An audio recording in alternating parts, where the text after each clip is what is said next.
Hey everyone, it's Sam back once again, and this is going to be my video with the full review on the Samsung Galaxy S2.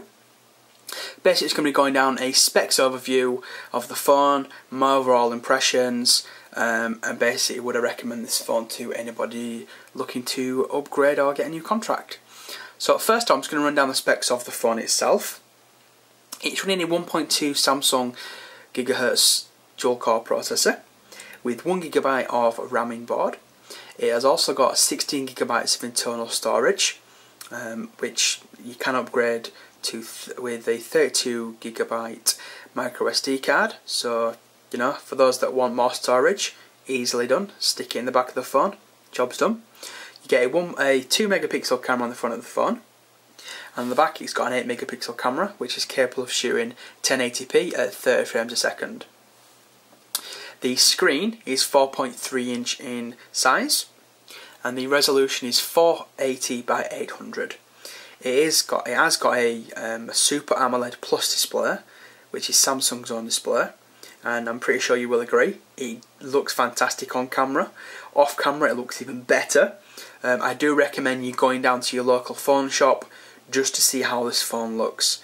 Now, if you've got any LCD phones or LCD phones, you'll walk out of the shop a bit disappointed because you'll be thinking, my word, my phone sucks.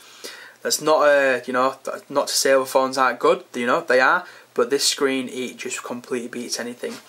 I have a Desire S, and the Desire S screen, it's a good screen, don't get me wrong. Until I got this phone, I thought it was a really good screen. Got this phone, I don't like it anymore. to put it bluntly. So then, specs of the phone. Basically, the phone quality of actually making phone calls on the phone, because obviously, after all, it is a phone at the end of the day. I've been very impressed with it. Now, I believe that could be because of the noise cancellation.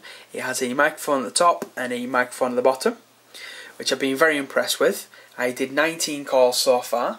I did 10 continuous calls. You're probably thinking, why 19 calls? I don't know, I should have done 20 to make it sound a bit better, but 19 calls. 10 calls in a row to 4 different people. And the feedback I got from the other person at the end of the phone was that they didn't think I was on a mobile phone. You know, it sounded that good. Now, I also use the loudspeaker on the phone, and I'm very impressed with this. If you want to have a quick, hear of the loudspeaker, go to my video, which is the Real Football 2011. And you'll be able to hear just how clear and how loud it actually does get. So the battery performance on the phone, I've been very impressed with that as well. It's got a 1650 milliamp battery inside, and the actual phone itself, if you're a very heavy user, you'll get 1 day's usage out of the phone. And by heavy user, I mean on the phone about say 2, 3, 4 hours, using the internet another couple of hours. Synced up to your email, Facebook, Twitter, all your social networks, etc. You'll get the 1 day usage out of it with these going into a second day. If you're a average user, I'd see you could probably get 2, maybe even 3 days out of the phone, and that's still using it with your social networks, browsing the internet, email, etc. and applications. Personally, I got onto a third day. It did need charging about 3 or 4 hours into the third day, but I'm a pretty heavy user, so I'm very impressed with the battery.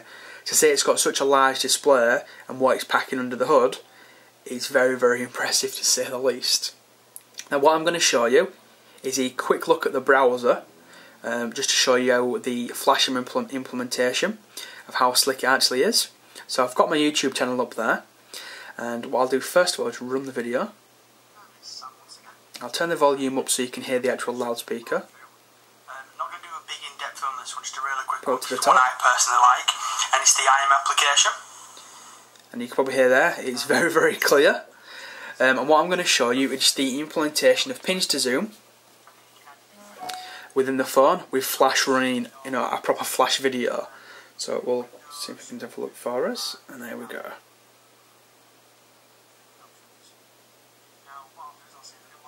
Doesn't stop at all, it just carries on going. This is the best implementation I've seen on a mobile device of any kind. To be fair, I've not obviously had the experience of using every device in the market, but this device, from what I've played with, I've had HTC phones. This device is just so smooth. It makes me think Apple could possibly include flash in their devices because it is that smooth, but it's probably not going to happen. So let's stick with the Android phone for now. Right, the overall speed of the phone, it is being blazingly fast. Again, I'm coming from a 1 GHz processor, a single core processor in the Desire and Desire S, and believe me, they're no slouches, but this phone, it literally makes them look like a toy. It's that fast at times. It does just use TouchWiz, which is Samsung's own launcher. Again, I've been very impressed with this. When I first got it, I thought, no, I don't like it. It looks a bit, yeah, so-so. But I don't know what they've done to it. They've made, I don't know, it must be hardware acceleration, but it is just so smooth. I mean, there's a nice little implementation here. If you go like this, you can actually slide from one side to the other, and it doesn't stop. And again, on here, just carry on flicking and flicking and flicking and flicking and flicking. Never slows down at all. I can, I literally can't overload this phone. I've opened about 35 applications, try run intensive applications. I cannot get this phone to grind to a halt, which, that's what I've been trying to do. I have done some benchmark tests on it, which I've done in a previous video. Again, if you go look at my other videos, I've done some in-depth looks at some of the things on here, such as the Samsung hubs. I've done an in-depth look at each of those. And I've also done some game reviews as well, so just have a quick look at those.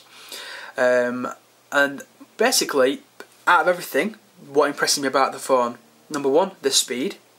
It's just so fast. Two, the screen. I thought when I had my Desire that the AMOLED screen on that couldn't get much better. Samsung with their Super AMOLED screen obviously made it even better than that. And now the Super AMOLED Plus display is taking it to a whole new level. The resolution, not an issue at all. Text is easy, you can read easily on a web page. No pixelation whatsoever. Yes, a higher resolution may be, nice, but I don't feel it needs it. It doesn't, even at 4.3 inches, I don't feel like it needs a higher resolution. It is a very good resolution, and maybe that's why the phone's very, very zippy. I don't know. It could be, because of that. Now, what would I give this phone out of 5 stars? I'd be bordering on 5 stars because I've not had any issues with the phone. The phone's not rebooted once on me. It's not crashed. Nothing's gone wrong with this phone. Boot up time, if you turn the phone off and turn it back on, it's about 10 to 15 seconds, which you'll probably agree is highly impressive. So would I recommend this phone, and who would I recommend it to?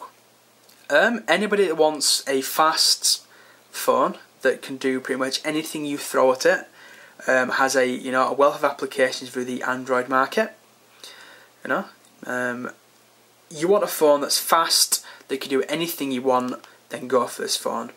Is it a competitor to the iPhone 4? Personally, it blows the iPhone 4 out of the water in terms of what it can do. The only thing the iPhone's got going for it personally would be the applications. Android still does need some more applications, but in terms of customizing the phone quality, camera, everything about the phone, the screen, even the screen, iPhone 4 screen is fantastic. But me personally, I think this screen even beats the iPhone 4, which is highly impressive. Would I recommend it to an iPhone user? Yeah, why not? You can make it look like the iPhone if you wanted to. It's got a bit of an iPhone-ish look, so to speak, but they've actually taken off the boxes, so it looks a lot better than it did previously. So I'd recommend this phone. If you're an Android fan, get this phone. The phone is available to be rooted already. So custom ROM should be on the way. And the overall aspect of it is I love my new phone. So what I'd like to do is thank everyone that's watched my videos so far, especially those that have subscribed. I've been blown away by the thanks I've had and the comments I've had from people so far. If you've not subscribed, then please do.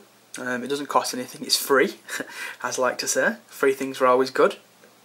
And just subscribe up there. And also, if you wouldn't mind, you could also like the video.